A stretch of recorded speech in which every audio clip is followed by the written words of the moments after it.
Hi there, I'm Aaron Klein, co-founder and CEO of Riskalyze. Welcome to the October 2021 Fintech Report Card, brought to you by our friends at wealthmanagement.com.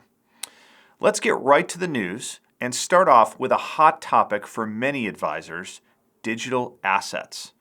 Yours truly has a new integration with Onramp Invest.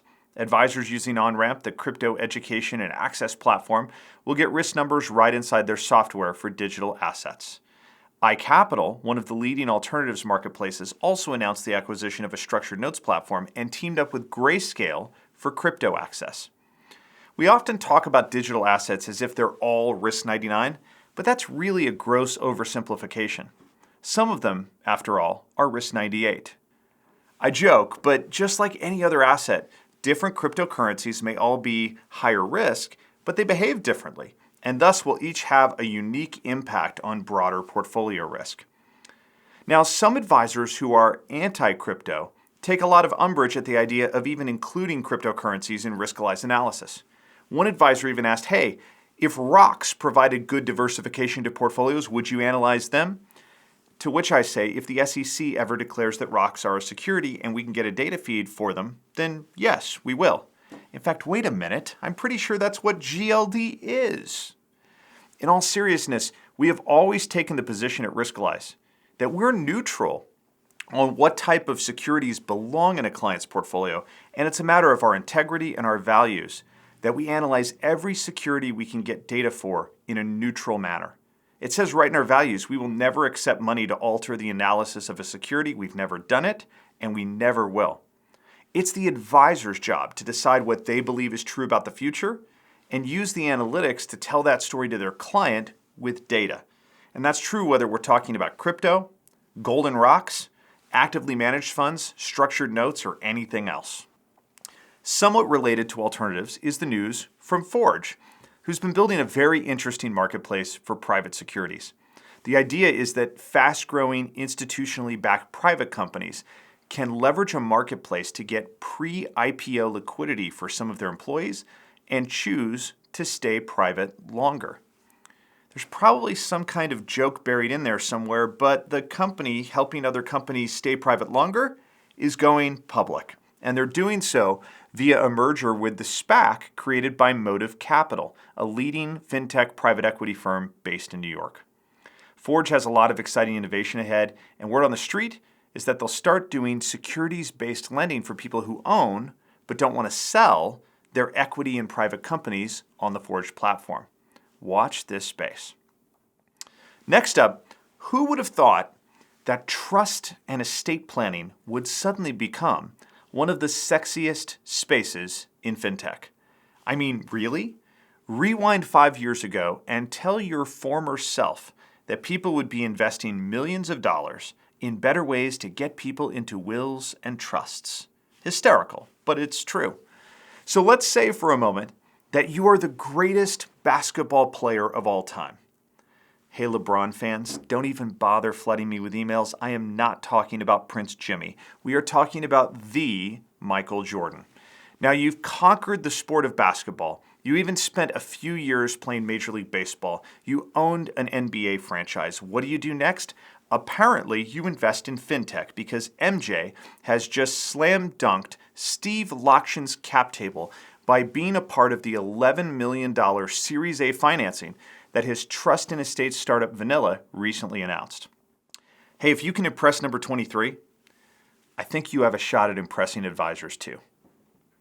Not to be outdone, Yourefolio, another estate planning solution, announced a partnership with Inter Vivos, the country's largest estate planning law firm.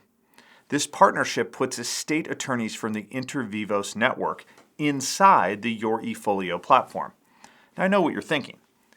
Does anybody really need more attorneys in their life? It turns out that if you're an advisor, it's quite possible that you do, especially when it's time to do things like drafting an estate plan for a client. Now, with Yourefolio, the attorney you need could be just a click away. Boy, there's a lot of innovation happening in this space. Helios, Envestnet's trust and estates marketplace, and it will all be to the ultimate benefit of the clients of financial advisors. Great stuff. In more acquisition news, Apex has acquired Silver Management Group.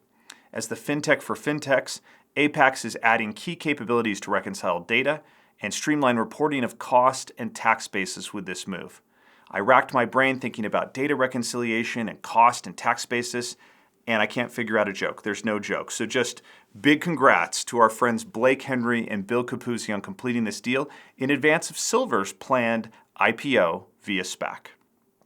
Wealth Access is back in the news with some big growth numbers, crossing the $500 billion mark with $571 billion in assets that clients have a unified view for on their innovative dashboard technology.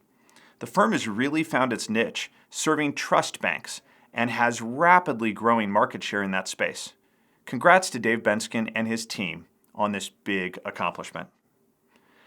Goal-Based Investors has partnered with Wilshire, a provider of analytics, research, and indexes, among other things, to put manager research at the hands of every advisor using Goal-Based Investors' new Lasso app. No, it's not that Lasso. Okay, good, there you go. The Lasso app is designed to connect investors with advisors using lightweight financial plans as the bedrock of the relationship. Once those connections are made, advisors can send back proposals with Wilshire research supporting how those proposals get created. It'll be really interesting to see how it all works. Asset Map is doing its part to help advisors find the signal in the noise and prepare their clients for the unexpected. Their new Signals feature reviews client households for 6 common events that can disrupt a person's financial life and throw them off track from their goals. Founder Adam Holt calls these the 6 L's: liquidity, long-term disability, loss of life, long-term care, longevity, and legal liability. And I looked at that and I'm like, Adam, you missed so many key features here. What about signals for lazy teenagers, lackluster income, laughable dad jokes, leeching relatives, ludicrous dance moves? It feels like I've given you so many great opportunities for Signals 2.0. But in all seriousness, congratulations to Asset Map on this big launch. They are clearly a company to watch. And before we go, I want to give a hearty congratulations to my friend Lori Hardwick. It was just announced that Lori will chair the board of directors at Vestwell, Aaron Schum's digital 401k company. Lori was a key board member in the same role for us at Riskalyze, and we're thrilled to see her continue her incredible influence throughout our profession. It appears that she is at her best as a chairman with a CEO named Aaron. To one of my best friends in this industry, way to go, Lori. Folks, that'll do it for your October Fintech Report Card in partnership with our friends at wealthmanagement.com. I'm Aaron Klein, and we'll see you next month.